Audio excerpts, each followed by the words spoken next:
Making his professional debut tonight from Oxford. Let's give it a Sahel Showstar.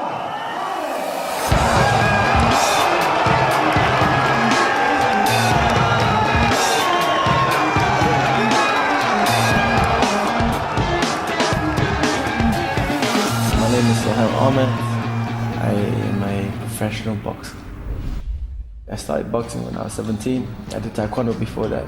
I couldn't express myself as an athlete, as a person in taekwondo because there are so many ancient rules and regulations and you have to stick to certain things and you can't dress like the way you want to dress and you can't fight sort of the way you want to fight. It's just everything is so structured. Fighting is something that it comes within you, you gotta be how you are as a person. Your character reflects a lot in your fighting style.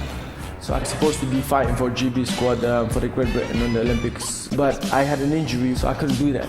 Everything literally was just not meant to be. I wasn't meant to be doing that. I was meant to start boxing, and then, I just didn't go through the qualifying rounds, and that's when I stepped into boxing. There's a lot of skills, and there's a lot of science, and there's a lot of thinking involved in the game that you cannot see if you are not a boxer yourself. All the psychological warfare, all the psychological fights and all the psychological things that goes into the product which is on the night of the fight. It's only a fighter can see that in the trainers, behind closed doors.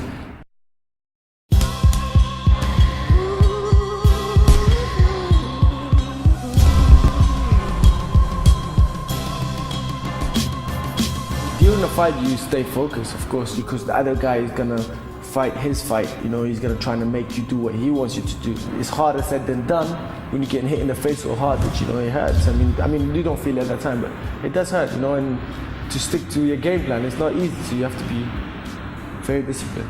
You're just so focused, you just block everything, your friends and everything. You become so cold in a way. That's what happens to me personally.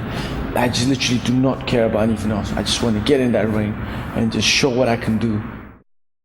I'm Muslim, and my mom, as soon as it's the day of the fight, she just prays from morning that day until my fight is finished and I'm safe. And I call her mom, I'm okay. She hears my voice and then she stops. As a kid, it was my dream to be a professional boxer and to do what I love and to make a career from it.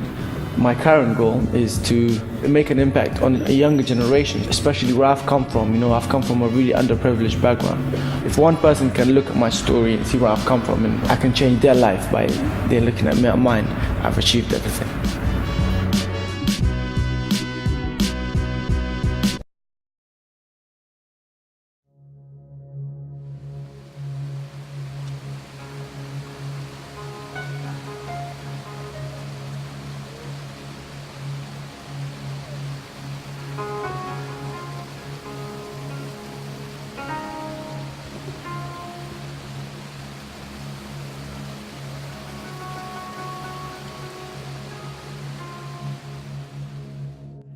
My name is Coleman Glynn. I'm a family man. I have a lovely wife and 2 daughters. I work in IT. I do Aikido.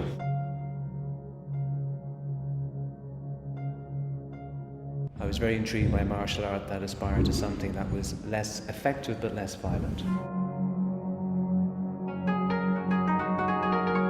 As I started Aikido, what really intrigued me was the feeling.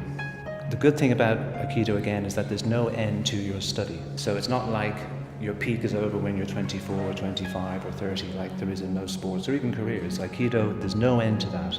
All the good teachers are 70 in their 80s, so all the time you're learning, all the time you can study. My teacher, Kanetsuka Sensei, who is the head of the BAF, is alive still. And I've trained with him since 1987. He's the person I know the most in my life. And we don't talk. We don't have conversations. I've probably said about 5 words to him in my life. We just practice.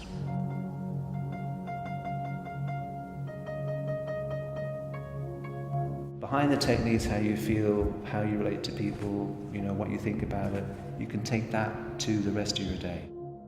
No one wins in war, no one wins in conflict. No matter how big or how small the conflict, even personally, people will feel bitter.